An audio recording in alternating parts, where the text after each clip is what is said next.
এই ছেলের সাথে নষ্ট করতেছো, এই ছেলের সাথে নষ্ট করতেছো, জায়গায় জায়গায় বসে আমাকে নিয়ে বদনাম করতেছো, জায়গায় জায়গায় বসে আমাকে নিয়ে নিউজ করতেছো, আমাকে ছোট করতেছো। আমি এখান থেকে উঠে আসছি, ওখান থেকে উঠে আসি।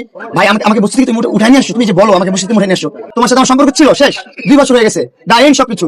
তুমি তোমার মতো লাইফ লিড করতেছো, এই ছেলে নিয়ে থাকতেছো, ওই ছেলে নিয়ে থাকতেছো। কবে নিয়ে আসছো তুমি?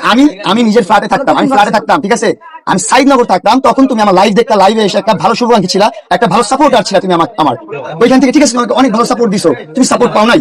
তোমাকে সোশ্যাল মিডিয়াতে মানুষ কার মাধ্যমে চিনে, কার থ্রুতে চিনে? তোমার মতন হাজারো বয়স্ক মানুষ আছে যারা ছোট ছোট ছেলেদেরকে নিয়ে চেষ্টা করতেছে বড় হইতে, কিন্তু পারতেছে না। কারণ কি? তাদের পাশে প্রিন্স মামুন নাই। তুমি আমার লাইফে আসার আগে 10 মিলিয়ন ফলোয়ার্স গেইন করছি, যেটা বাংলাদেশের সর্বপ্রথম শর্ট প্ল্যাটফর্মে 10 মিলিয়ন ফলোয়ার্স অ্যাচিভ করছে, সেটা হচ্ছে আমি, প্রিন্স মামুন। আপনারা গুগলে সার্চ করবেন, মানুষের ভুল বুঝতে পারে, এই জন্য আমি সবার কাছে মাফ চাচ্ছি।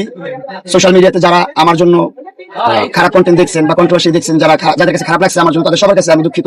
সবার কাছে আমি হাত জোর করে অনুরোধ করতেছি, ভাই আমাকে নতুন করে একটা সুযোগ দেন। আমার নতুন একটা ব্যবসা প্রতিষ্ঠান দিয়েছি, প্রিন্স পার্ক। সবাই আপনারা দোয়া রাখবেন, আমার ব্যবসা প্রতিষ্ঠানের জন্য ভালোবাসা রাখবেন।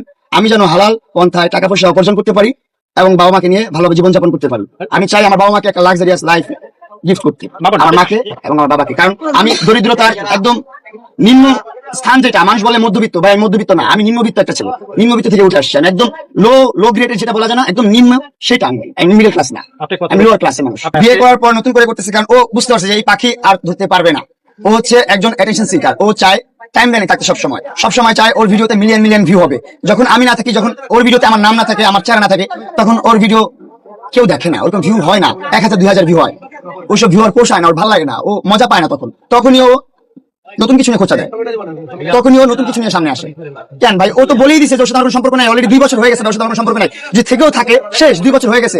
চাই আমার বাবা মাকে একটা লাক্সারিয়াস লাইফ গিফট করতে। আপনারা দোয়া রাখবেন, ভালোবাসা রাখবেন। বলেন আমার বলে যে তুই কি অবস্থা হয়েছে জানো না? একটা বিষয় হচ্ছে অষ্টতলা বসে দিন করেছে জানো?